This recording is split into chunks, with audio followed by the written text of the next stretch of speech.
Once we were in the hall, she threw her arms around me and hugged me so hard it almost hurt, but I didn't mind. When she let go, she was grinning at me. "That was really, really clever." I shrugged like it was no big deal, but it was maybe the proudest I'd ever been in my life. This was even better than saving the Dependable. I didn't have to worry about all the harm I'd done. Tamrat was safe and no one else was seriously hurt. This is what victory felt like. Tamrat's eyes misted over, and I realized she'd begun to cry. "I'm sorry, Zeke." She choked and stammered on the words. "Why are you sorry?" I asked. "I'm sorry I kept secrets from you." She pushed me away, and just like that, she was done crying. She wiped her eyes with the back of her hand and took a deep breath. "Let's go out. I need to get out of here. Get some fresh air, see the city." "Well, it's after curfew," I said. "I just came within a breath of being killed. I don't really care about the curfew. And I have no idea what a milkshake is, but I intend to get one. And you don't want me going by myself, do you?" I didn't. After a quick search, we found this to be the closest eatery that served anything like a milkshake. And it was a pretty good approximation, though the flavors tended more towards root vegetables, and gelatinous chunks bobbed up and down in the glass like icebergs. The location almost made up for the floating chunks, though. The restaurant was on the roof of a mid-sized building towards the station center, so all around us was the city with its buildings and lights and wonders spread out almost to the horizon.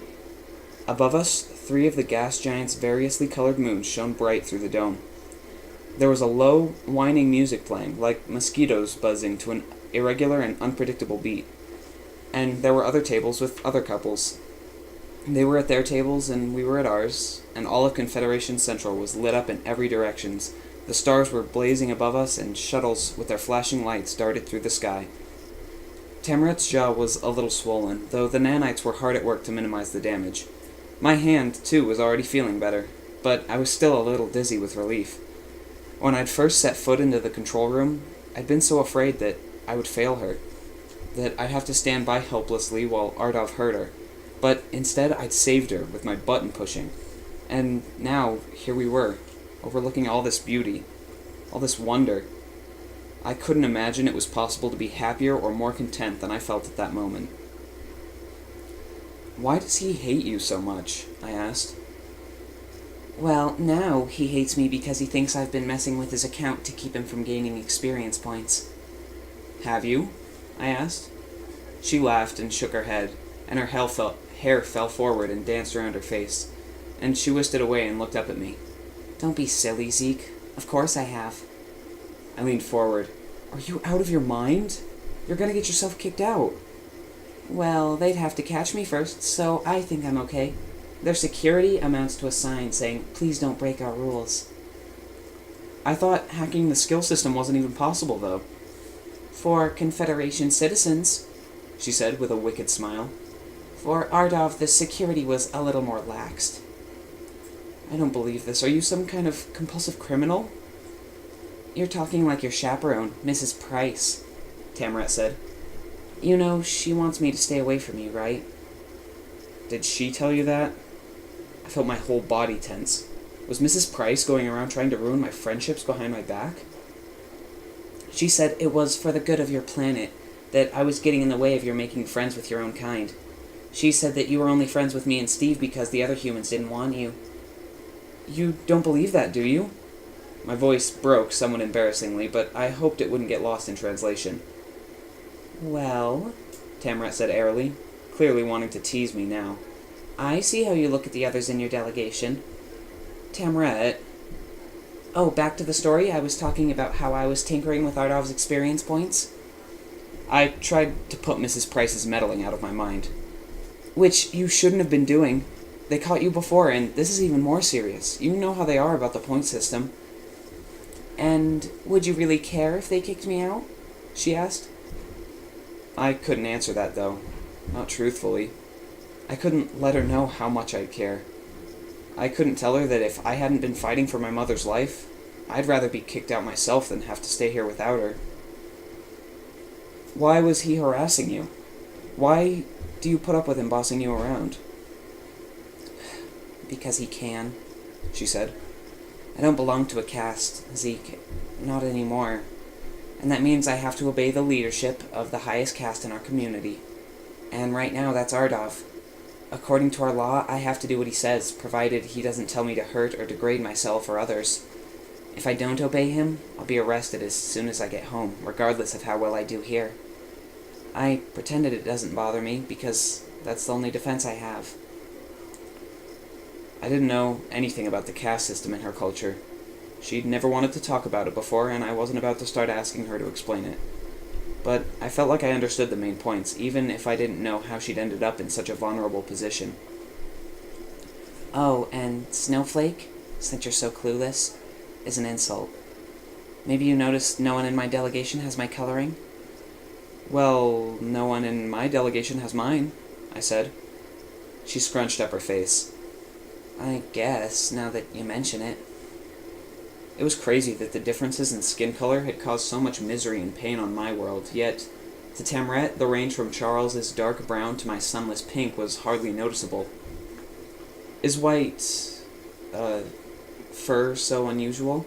Is it an ethnic thing? No, she shook her head. It's a recessive trait. Maybe 5% of the population is born looking like this. In some cultures, we're actually considered good luck, if you could believe that. She brushed away some hair from her face, but then let it fall back, obscuring her eyes. But not in my culture. We aren't treated kindly, and Ardov is from a well-connected family with a lot of relatives in the leadership caste. He considered my being a part of the delegation an insult to him and his family. That's why he acted the way he did. So I pretended not to care, and the first chance I had, I messed with him by hacking his account.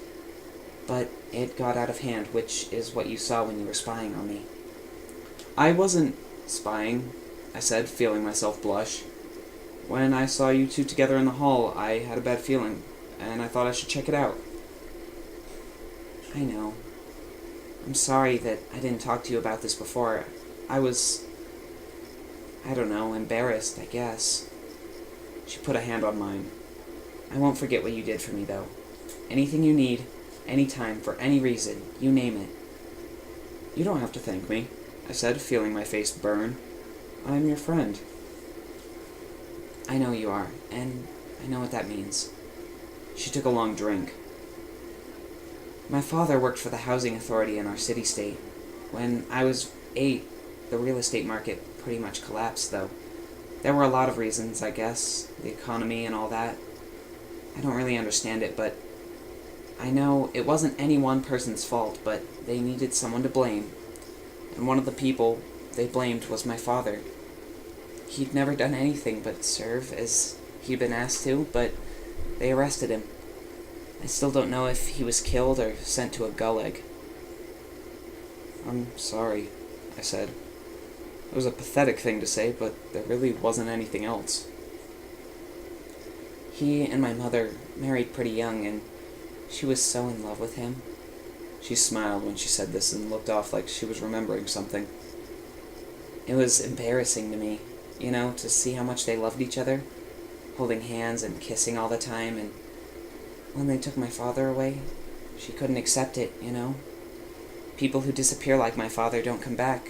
Not ever, but my mother wrote letters and spoke at civic meetings. I didn't know anything about how things worked, but I knew she was making a horrible mistake. I wanted to tell her that he was gone.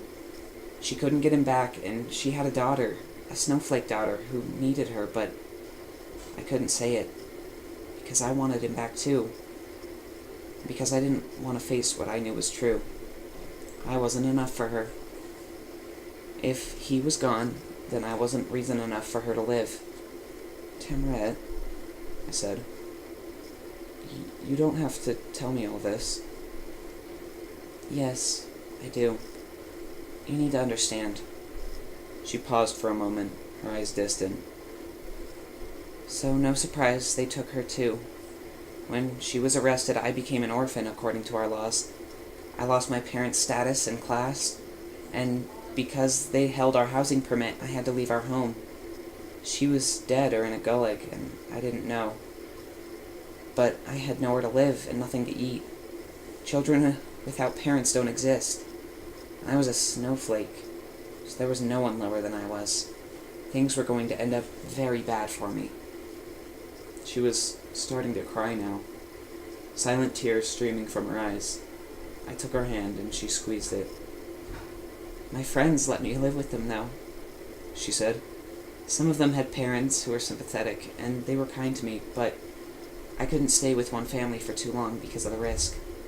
Sometimes I had to hide in basements and closets and under floorboards when people were home. And I lived that way for 3 years.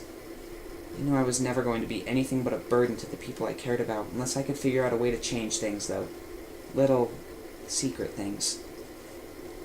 So I learned my way around computer systems so I could shift things around and help the people who were helping me.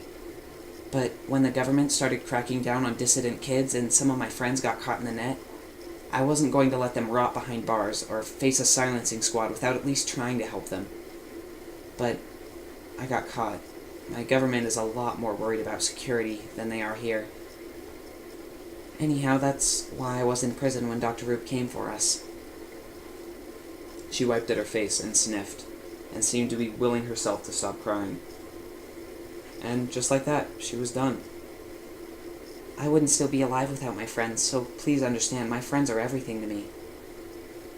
And then I left my friends I had behind.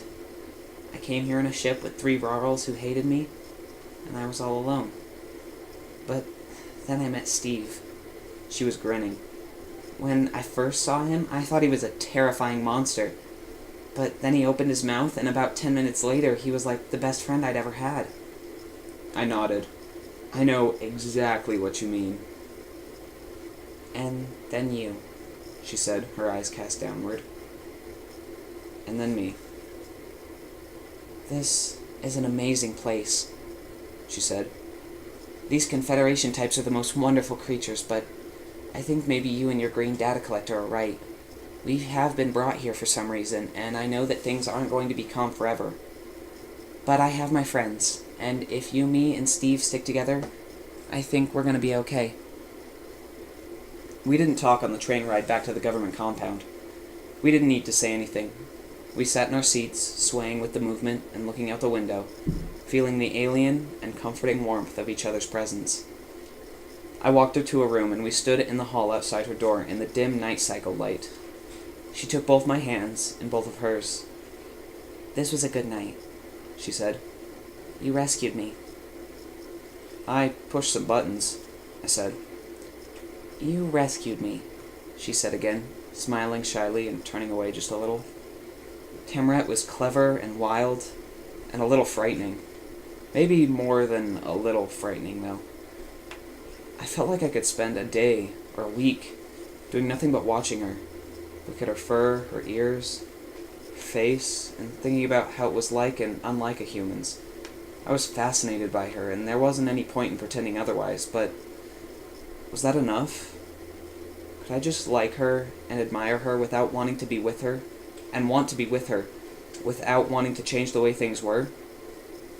And then the thought came to me that time was running out. We'd started with a year, but the days and weeks would slip away. What if she liked me too? Did I really want years from now to look back and think about what I should have done if only I hadn't been too afraid to risk... what? Feelings? Discomfort? I had destroyed a starship and defeated a bully with 10 times my strength. Was I really too scared to tell a girl that I liked her? "Tamret," I said, and her eyes locked onto mine. "Oi!" Steve shouted as he hurried down the hall, cinching his bathrobe. "I just got your message, mate." I couldn't quite keep the irritation out of my voice. "What, that one that said, 'Help, come right now'? I sent that like 3 hours ago." "I'm a deep sleeper. It's the Ishi way. Is everything alright then?" "It is now," Tamret told him. "Zeke saved me." I helped her out a little, I said. "By saving me," she said. "So," he mused, "all this waking me up was for nothing then?" "No, not for nothing." She now took Steve's hands in hers, just the way she'd held mine. "I'm glad you showed up, eventually, after everything was over, but you did show up because you're my friend." "Right. he said.